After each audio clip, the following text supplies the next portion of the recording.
তারপর আচমকা কালকে 24 তারিখ রবিবার 24শে মে রবিবার 2026 রাত্রে আচমকা 12:30টার সময় আমার বাড়িতে কারা গেলেন, কে এসছে, কোন অফিসার এসছে জানি না, আদৌ সে পুলিশ না গুন্ডা তাও আমরা দেখতে পাইনি। তারপরে দেখলাম কি বাড়িতে এসে ঠোকাঠুকি করছে, লাঠি দিয়ে মারছে, টর্চ লাইট মারছে। তারপরে কি দেখলাম চিৎকার চেঁচামেচি করে করে চলে গেছে। আমি কোনো চোর নয়, ডাকাত নয়, ক্রিমিনাল নয়, আমরা সোশ্যাল ওয়ার্কার, আমি একজন মানবাধিকার কর্মী।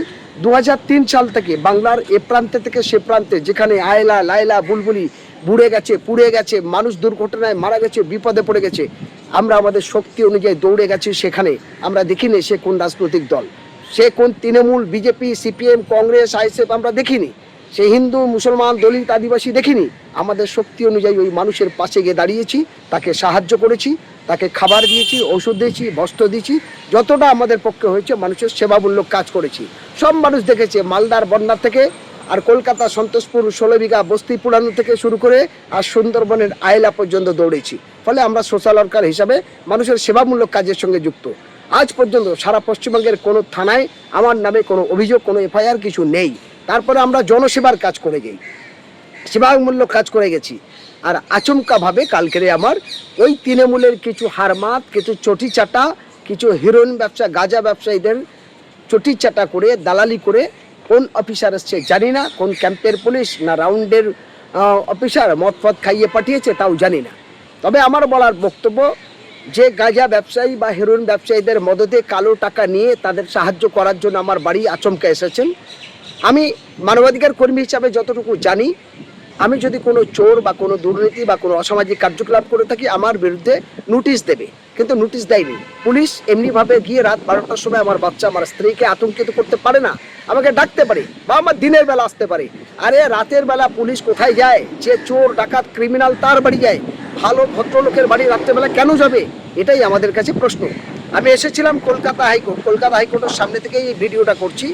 আমাদের যারা লিগাল সেলের বন্ধুরা আছে, হাইকোর্টের অ্যাডভোকেট, আজকের এই কোর্ট ছুটির কারণে তাদের সকলের সঙ্গে পরামর্শটা হয়নি, কিন্তু টেলিফোনের মাধ্যমে তাদের সঙ্গে কথা হয়েছে। তারপরে কয়েকজনকে ডেকে নিয়ে সামনাসামনি আলোচনা হয়েছে। হওয়ার পরে আমরা যেটা বুঝলাম, কোর্ট ছুটির কারণেই পিটিশনটা হয়নি, কিন্তু অলরেডিভাবে আমরা আমাদের আইনগত ব্যবস্থা নিয়ে আগাবো। আমাদের ভয় পাওয়ার কোনো কারণ নেই। আমরা মানুষের জন্য লড়াই করে জীবন উৎসর্গ করে দিয়েছি, বহুবার বহু লড়াই, বহু আন্দোলন করেছি, জেল ভরো আন্দোলনে বহুবার গেছি। এটা নিয়ে আমাদের ভয় পাওয়ার কোনো কারণ নেই। তবে হ্যাঁ, যদি কোনো অফিসার যদি মনে করে যে আমরা ওই তৃণমূলের নেতাদের দালালি করব এবং ওই হেরোইন ব্যবসা, গাঁজা ব্যবসায়ীদের সাপোর্ট করে অন্য ভালো মানুষকে ধমকাবো, চমকাবো আর দালাল চোর চিটিংবাজদের সাহায্য করব, আমার মনে হয় সেই অফিসার ভুল করবে।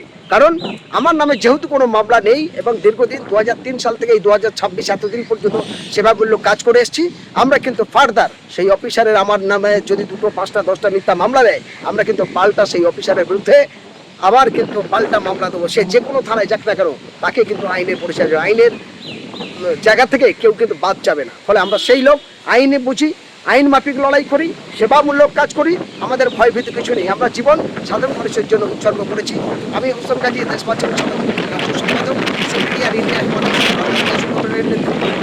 হিসাবে তুলামিদের একজন কর্মী হিসাবে আমার ভিডিওর মাধ্যমে দিয়ে পরিষ্কার কলকাতা হাইকোর্টের সামনে জানালাম, নিশ্চিত আলিপুর জেলা পুলিশ, কলকাতা পুলিশ এবং মাননীয় মুখ্যমন্ত্রী, স্বরাষ্ট্রমন্ত্রী সহ সমস্ত প্রশাসনিক ডিপার্টমেন্ট আমার কথাটা বুঝবে, আমার ভিডিওটা ভালো করে দেখবে এবং যে অফিসাররা মদ্যপান অবস্থা এসে কালকের যে দুর্ঘটনাগুলো ঘটিয়েছে, নিশ্চিত তার সঠিক তদন্তের মধ্যে তার ব্যবস্থা গ্রহণ করবে। আমি যে জায়গায় বাস করি, বারুইপুর পূর্ব বিধানসভার অধীনে হারদা অঞ্চল।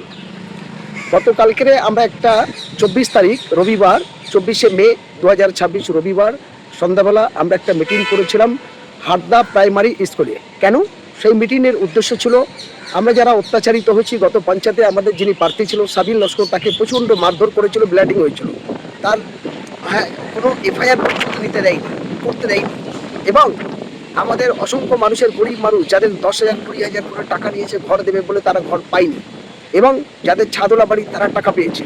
তারপরেও নানান রকম হুমকি তুমকি বিভিন্ন রকম কারা করেছে? তৃণমূল পরিচালিত সেই পঞ্চায়েত প্রধান এবং প্রধানের স্বামী এবং ওই এলাকার পঞ্চায়েত মেম্বার, তারা কি করে? তারা গাঁজা ব্যবসা করে, তারা হেরোইন ব্যবসা করে, লোক দিয়ে করায় ব্যবসাগুলো এবং সমস্ত অসামাজিক কার্যকলাপগুলো চালায়। সমস্ত অসামাজিক কার্যকলাপের সাথে তারা সুদে টাকা খাটায়, তারা 2 নম্বরই কাজ করে, রাস্তার টাকা গাছের টাকা, চারা রোপণের টাকা, সমস্ত রকম দুর্নীতির সঙ্গে তারা যুক্ত।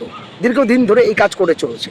এখন যেহেতু তাদের ক্ষমতা চলে গেছে, তাদের আর শক্তি নেই, আর ক্ষমতা নেই, সে জায়গায় দাঁড়িয়ে মানুষ কিন্তু অনেক অত্যাচারিত হয়েছে। অত্যাচারিত হওয়ার পরে এখন সেই মানুষগুলোর অবস্থা হবে কি? এমনকি আমার নিজের ছোট ভাই একটা বাড়ি করছে, নাম তার হাসেন গাজী, তার থেকে 20,000 টাকা নিয়েছে।